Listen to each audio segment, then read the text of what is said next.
Okay, good evening, everybody. Lech Lecha, Parshat Lech Lecha. There's an old expression attributed, I think, to Robert Louis Stevenson, although I think it also appears, it's an idea that some of the Eastern religions espouse, and it goes like this: it is better to travel hopefully than it is to arrive. I want to say that something we're going to learn about in this week's Parsha is really the opposite of that. There's an old joke that goes that every Baal Tshuva wakes up one morning to find himself from birth. Meaning that as Bali Tshuvas, and I think I can speak on behalf of most, if not everybody in the room, we begin with a tremendous sense of enthusiasm and commitment. And then somewhere down the line, I guess it's different for different people, maybe it's a year, maybe it's 2 years, we suddenly find that, getting up in the morning, we don't leap out of bed with the same enthusiasm. We find ourselves maybe more prone to not to be too careful when it comes to Lashon Hara. We would rely on heksherim, maybe that we wouldn't have done at the beginning. Somehow, things, unless we take them to the end, become slack, become weaker. I think it's the Vilna Gaon said that, if we can use a more modern day mashal, parable, life is a bit like the down escalator. If you just stand still, you'll go down. If you walk up, you'll stay where you are. And the only way you're going to actually get anywhere, you're going to go up, is to run. The nature of life, the nature of the body, chumrius, the body comes from the afar, from the dust, from the earth. So the nature of the body is to seek repose, to seek to take things easy, to enjoy taivas olam hazeh, the pleasures of this world. And of course, there's a place a person has to eat, a person has to sleep, a person has to have a certain amount of enjoyment in this world. But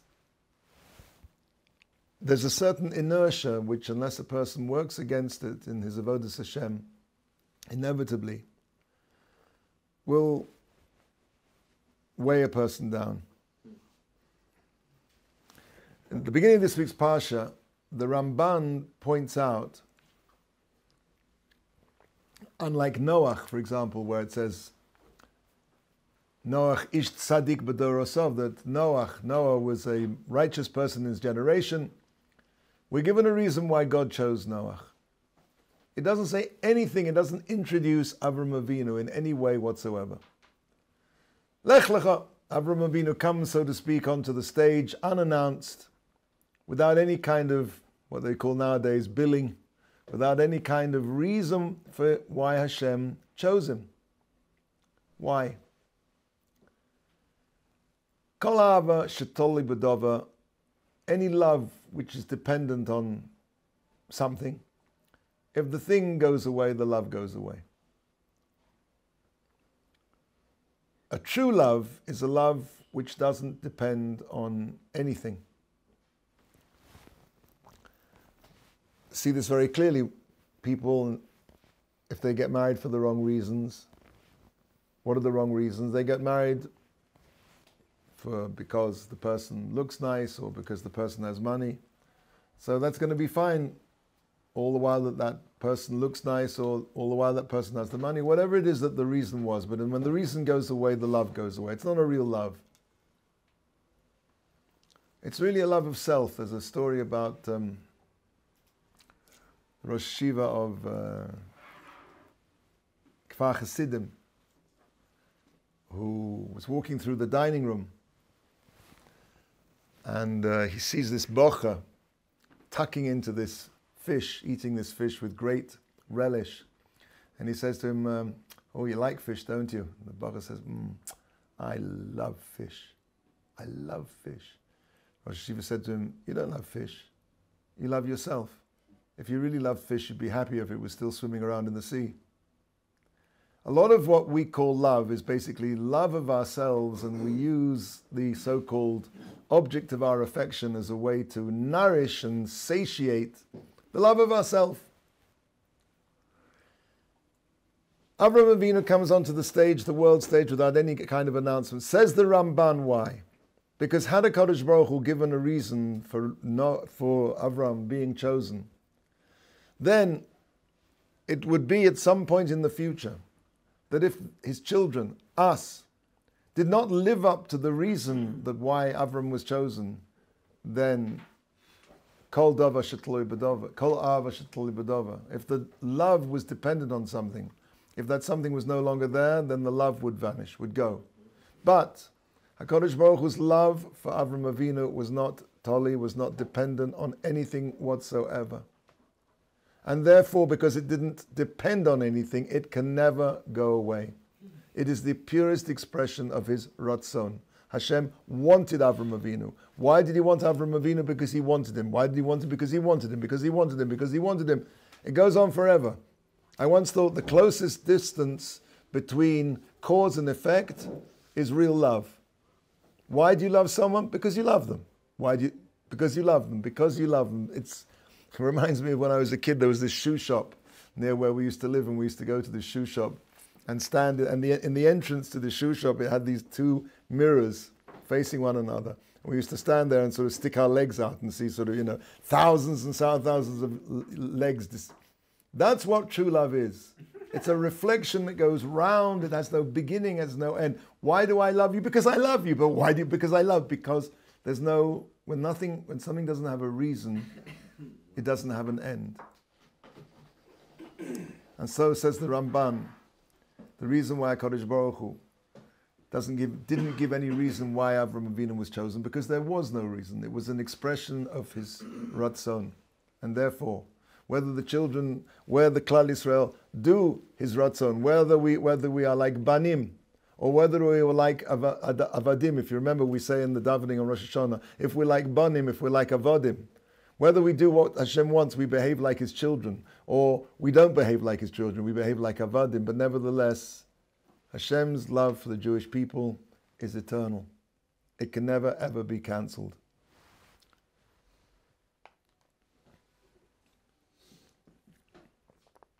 Avram Avinu was the reason for the creation. Elo told us Shemayim v'aretz behibaram. Elo told us Hashemayim v'aretz behibaram. These are the generations of the heavens and the earth, behibaram, in their creation. Behibaram, if you change around the letters, it spells Ba'avraham. These are the generations of heavens and earth because of Avraham. Avraham was the reason for the creation of the world. HaKadosh Baruch Hu was waiting, so to speak, Kaviyachol, for a person like Avraham to appear on the scene. He was the reason for the Tolda Shemayim v'aretz. Let's take a look at, can we get out some art scrolls? Because I want to look at some genealogy here. Yeah, thank you. Yeah, we need the art scroll Chumashim. Sorry, I should have pre-warned you. And we want to turn to page 77.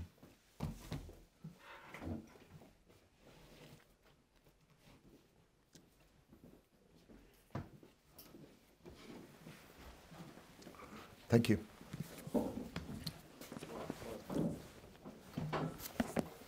Page 77 in the art scroll. You look down at the bottom, there's a genealogical table of Abraham's father. Now what I want to point out to you is the following. The Terach was the progenitor of all of the Avos, as you see there in black. Terach, son was Abraham. Abraham gave birth to Yitzhak, and Yitzhak gave birth to Yaakov. That we know very well. but he was also the great-grandfather of all of the imahot, all of the mothers of the Jewish people. If you look down, they're in italics to make it a bit easier. If you look at Rebecca, Rivka, if you look at Rachel, if you look at Leah, you'll see that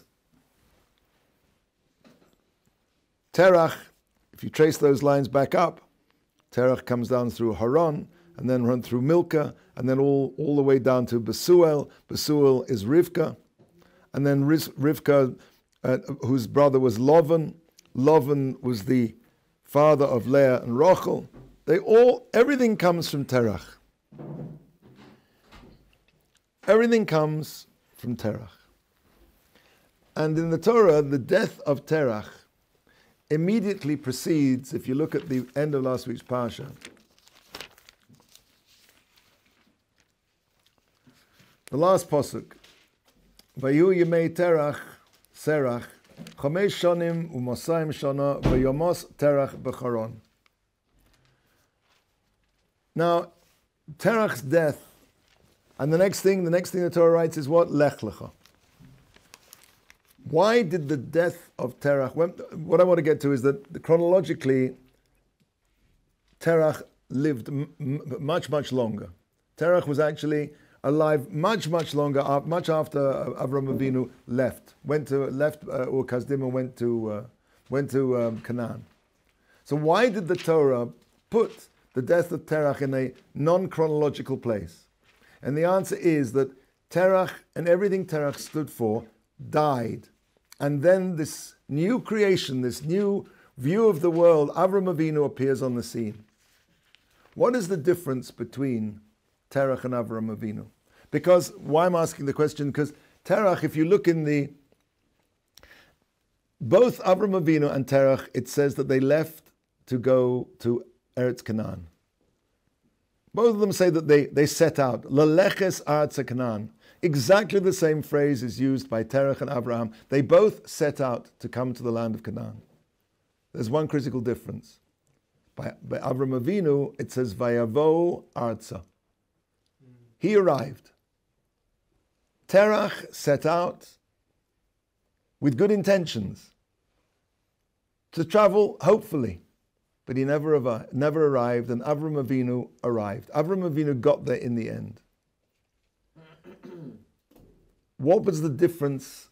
Why is it that Terach never arrived and Avram Avinu did arrive? Where did Terach get stuck, so to speak? As we said before, there must be something very special about Terach, because as we saw from this genealogical table, he's the father of all the Avos and all the Imos. He didn't merit it because he was an idol worshiper. Okay, but he had a tremendous schus. What was it about, and we're going to come to this, what is it about idol worship that specifically stopped him from, he set out, he understood that there was somewhere to go. In a sense, he started as the same as Avram Avinu. He went away from that place. He went away from, but he never arrived. He got stuck on the way. And this is what I want to get to tonight. Idol worship is basically getting stuck on the way. I'll come back to this. Parenthetically, while we're on the subject, if you go back to that, on page 77 again, that genealogical table, you'll notice that Haran, now don't get muddled up, Haran was one of Terach's sons. Haran is a place where he set out from. So Haran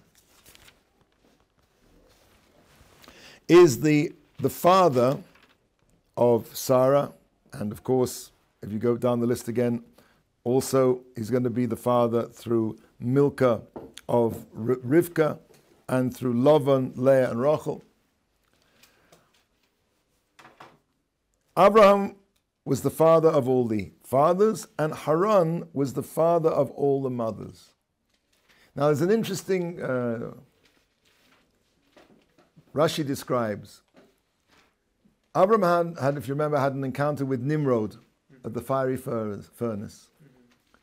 And Haran said, depending on, if Abraham is saved, I'm going to also be Moiseh Nefesh. he needed a proof. Avram Avinu didn't need a proof. Avram Avinu went straight into that fiery furnace. Avram Avinu was proactive. Haran was, so to speak, tofel. He made himself subjected to the result of whatever happened to Abraham. If Abraham survives, I'll go in. If Abraham doesn't survive, I'm not going to go in.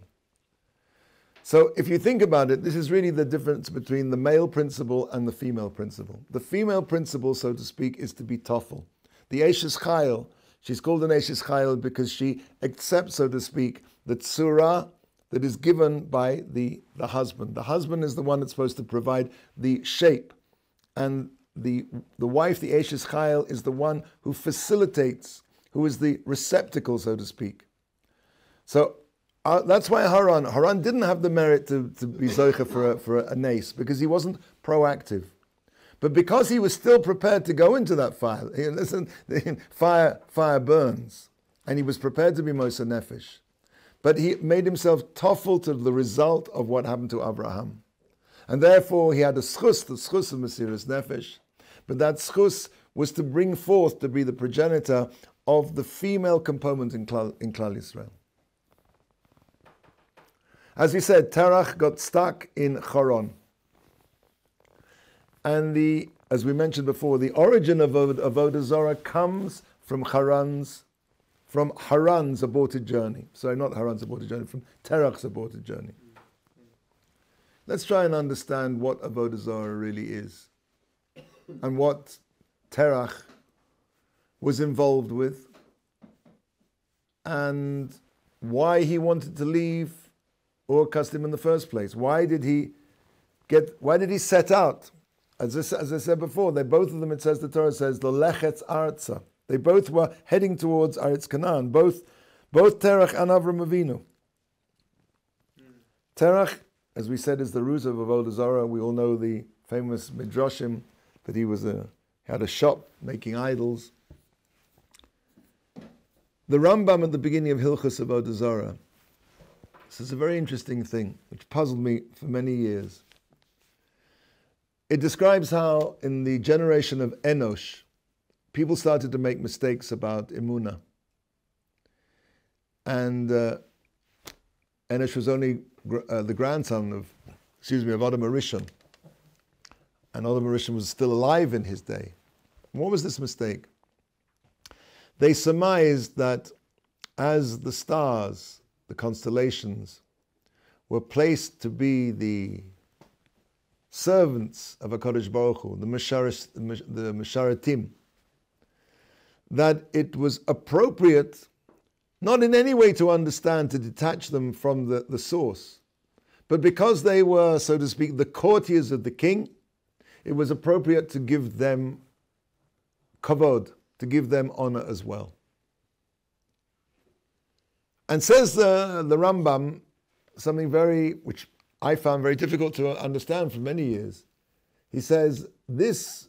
Now, you and I would have said, well, I certainly said, okay, that was the beginning of Avodah Zarah, right? That was the beginning of the slippery slope to detaching the courtiers from the king and to treat the courtiers as start worshiping the stars for themselves. Remember, at the beginning, that's not what they did. All they did was they understood that these stars, and if you look in the Ramban in other places, the Ramban certainly in Parshas Va'era, he talks about this, that the constellations, and Mitzvah Hashem will talk about it when we come to Sefer Shmos, that the constellations are the last link in of a chain of command which does come from Hashem. There is something to astrology. There is something to it. The Jewish people are above the stars. They say, Ein Mazal Yisrael, which some people want to make a joke and say the Jews have no luck. But what it really means is the Jews are above the stars to the extent that we behave like Jews. If we keep the Torah, and if we trust in the Kodesh Baruch Hu, then we are above the mazalot, the constellations, the influences of the stars. But the Kodesh Baruch Hu runs this world through a chain of command from the highest regions, all the way down, and the last stop on that journey are the stars. So that looking into the stars, it's possible to see certain things. There is a truth to it. We don't believe in like the power, right? Like astrologers, or what do you call them? People who like do the horoscopes. I don't want to get too much into this now, but for sure, in terms of a horoscope, in terms of that certain people born at certain times of the year and certain time of the day, there is truth in the fact that there are certain predilections, certain character traits.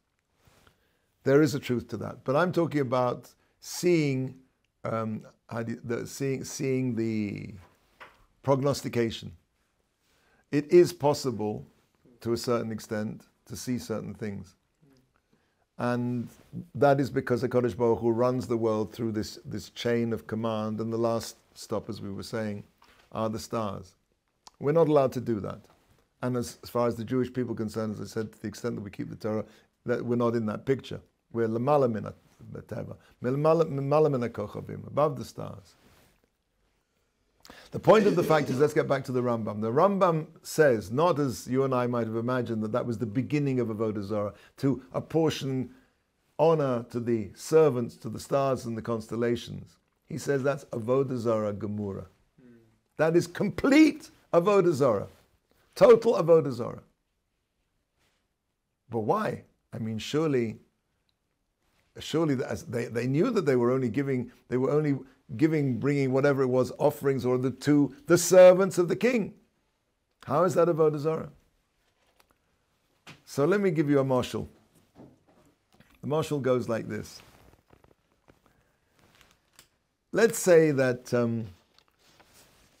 President Biden is coming to Israel.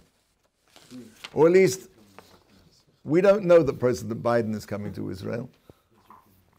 And Air Force One touches down at Tel Aviv and steps up there out of Air Force One, Mrs. Kamala Harris. And they strike up Hail to the Chief. Now, clearly, why are they playing Hail to the Chief? Because Mrs. Kamala Harris is in lieu of President Biden. She represents President Biden. That's a tremendous honor to President Biden, isn't it? Yes? Yes. But there's one situation in which case it would be the biggest insult to President Biden possible. And that would be, if immediately out of the aeroplane after Mrs. Harris comes President Biden himself. There's no greater dishonor to the king than when you praise his servants in his presence. It says in the Ten Commandments, Lo yeh lecha Elohim acherim al ponai. You should not have other gods al ponai. What does it mean, al ponai? You shouldn't have other gods. So the Sforno explains that al ponai is that the HaKadosh Baruch Hu is everywhere. I feel everywhere. So you don't have other gods. Al Panai, I'm here. It's like, so to speak, the President Biden is there. What are you doing? That's what the Rambam is saying when he says that it's the biggest insult, the biggest Avodah Zarah, to worship the servant of the king in the presence of the king, and the king is ever present, omnipresent. That's the Pshat Al Panai. Lo yeh Elohim acherim al Panai. In my face, literally. Avodah Zarah, we can see from this, is not to go to the end. It's to get stuck in the middle. To not make the ultimate journey to go from the representatives, the Misharatim, the courtiers, to take that one step further and go to the source. That is the problem. That is the mistake that Terach made. That is why Terach got stuck in Haran. Avraham Avinu went the whole way. And for us, that's the lesson that I want to try and get across, is that those of us who came from very far from Hashem, some of us, and we came under Tachas Kanfei Shechina, and we committed ourselves, that commitment has to go all the way. A person who doesn't take his commitment all the way will end up in Haran like Terach.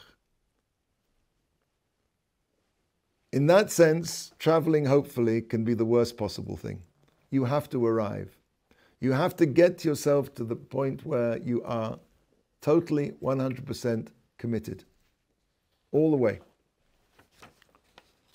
And that's what Avram Avinu smashed, and that's why Terach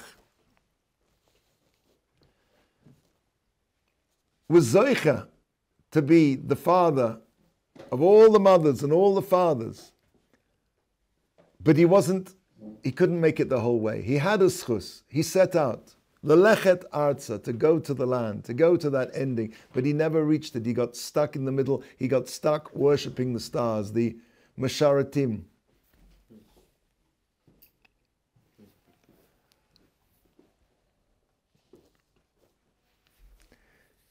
Let's have a look at another concept now, the concept of Shabbos, which is really another way of understanding this. The Maharal says that grammatically, when it says that Ki shesis yomim asa Hashem es hashamayim v'es haaretz. Now, if you think about it grammatically, Ki shesis yomim asa Hashem. Ki, it should be b'sheshis yomim. Why does it say ki? No, ki sheshis, just sheshis. Why doesn't it have the base? Really, what the way the translation of the pasuk is, because Hashem created the Shemaim and the Arts, the heavens and the earth, in 6 days. But the Torah doesn't say that. It says it created the Shemaim and the Arts as 6 days. What does it mean they were created as 6 days? The Maharal says that if it said b'sheshis yomim, in 6 days, there would be no room for Shabbos. Why? Because if it had said that Hashem created the Shemayim V'Aretz in 6 days, it means that was it. Everything was finished after 6 days. Oh. And that's it. The reason why Hashem stopped was not because there was something called Shabbos. It was because there was nothing else left to do. And that's not the covet of Shabbos. Shabbos comes along, so to speak, and raises everything, stops everything in its tracks. And that's why things which are imperfect were created ben hashmoshos on Friday evening, like shadim, demons, because they're incomplete, because when Shabbos comes along, it stops all melacha. Shabbos is not so much, Shabbos isn't the end of the melacha, it stops the melacha. It transforms something which is in a state of flux to tachlis, to completion, to ending, to reaching the end, to going beyond.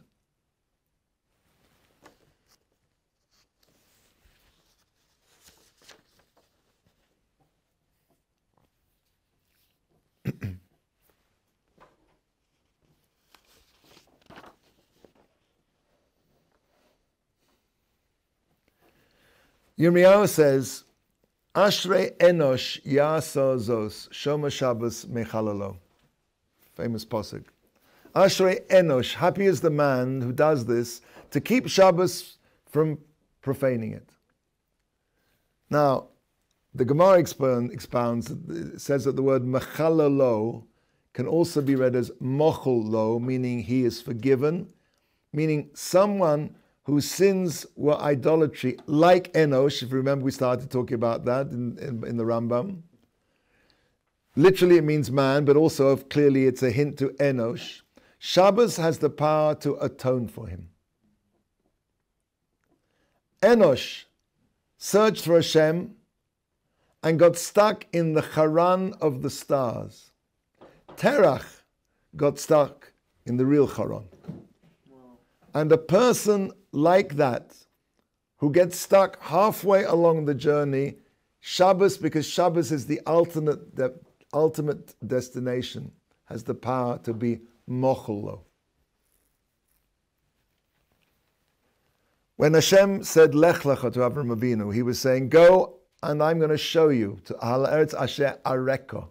Areko, if you take the gematria of Areko, so the final chaf is 500. You'll come to the gematria of Shabbos. Areko, that I will show you. That I will show you is going to be that world of the destination we have to reach, beyond the stars, in terms of time. Ha'aretz Asher Areko, that's Shabbos. 702. Shabbos is 702. Areko is also 702. Yep. How is it written, Areka? Like what's Aleph, let's work it out. Aleph, Resh, Aleph, Chaf Sofit. Aleph is how much? One. Two, that's two. Resh. 200. And the final Chaf, right? There's Kemanzbach, right? The final letters is 500. 702. 702. Shabbos is what? 3. Plus 2 and plus 400. 400. 702.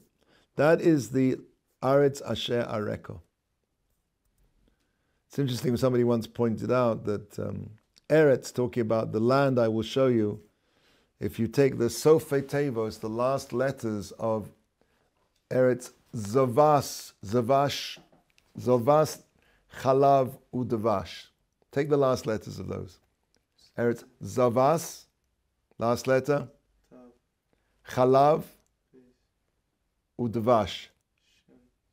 Shabbos. Shabbos is the expression of Eretz Yisrael in time. That's the Eretz Asher Areko. You with me? Yeah. And that is the destination. That is the point. That is what Enosh couldn't reach. Enosh, who got caught up in the stars, who didn't realize that, didn't understand in the deeper sense that the whole world is Alponai, Hashem is omnipresent. And if you start playing Hail to the Chief for Kamala Harris, that's the biggest insult that you can do to Joe Biden. Nothing is more insulting to the king when you praise his courtiers. Lefonai, Alponai, in front of me. And Shabbos is the destination, is the Eretz Canaan of time. Eretz Asher Areko. And that's where Avraham Avinu was successful, because he went to the end. And Terach got stuck. Both of them set out, Lalechetz Arza, to go to the land. Only one, Vayavo Arza, Avraham Avinu.